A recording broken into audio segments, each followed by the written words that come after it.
சுருக்கமான கதை, இதுவும் கடந்து போகும்.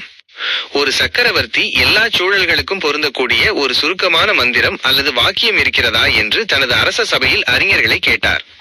நீண்ட சிந்தனைக்கு பிறகு ஒரு முதிய அறிஞர் ஒரு வாக்கியத்தை ஒரு காகிதத்தில் எழுதி சக்கரவர்த்தி தனது வாழ்க்கையின் மிக இக்கட்டான சூழ்நிலையில் மட்டுமே அதை படிக்க வேண்டும் என்ற நிபந்தனையுடன் கொடுத்தார். சக்கரவர்த்தியும் அதை ஒரு வைர மோதிரத்தின் அடியில் வைத்துக் கொண்டார். இக்கட்டான சூழ்நிலை. சில காலத்திற்கு பிறகு பக்கத்து நாட்டுடனான போரில் சக்கரவர்த்தி படுதோல்வி அடைந்து உயிரை காப்பாற்றிக் கொள்ள ஓட வேண்டியதாயிற்று.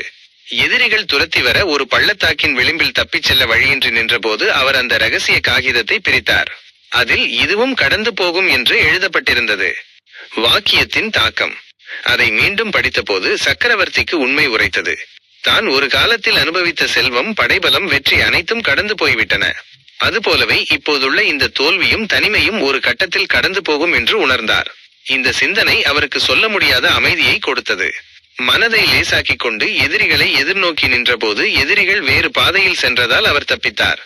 வெற்றி சூழலில் வாக்கியம். பின்பு அவர் மீண்டும் படைகளை திரட்டி போரிட்டு பெருவெற்றி பெற்றார். மக்கள் வாழ்த்துக்களால் பெருமிதம் கொண்டபோது அவருக்கு கர்வம் தலை தூக்கியது. அப்போது சூரிய ஒளிபட்டு பளபளத்த அந்த வைர மோதிரம் படிக்காமலேயே இதுவும் கடந்து போகும் என்ற செய்தியை நினைவூட்டியது. உடனே அவரது கர்வம் நீங்கியது. வாழ்க்கை பாடம்.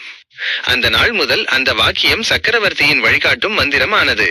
அவர் அமைதி குன்றாத அரசராக ஆட்சி நடத்தினார். கதையின்படி இந்த வாக்கியம் வாழ்க்கையின் மகத்தான உண்மையை உணர்த்துகிறது. வெற்றிகள் வரும்போது இதுவும் கடந்து போகும் என்று நினைத்தால் கர்வம் தலை தூக்காது.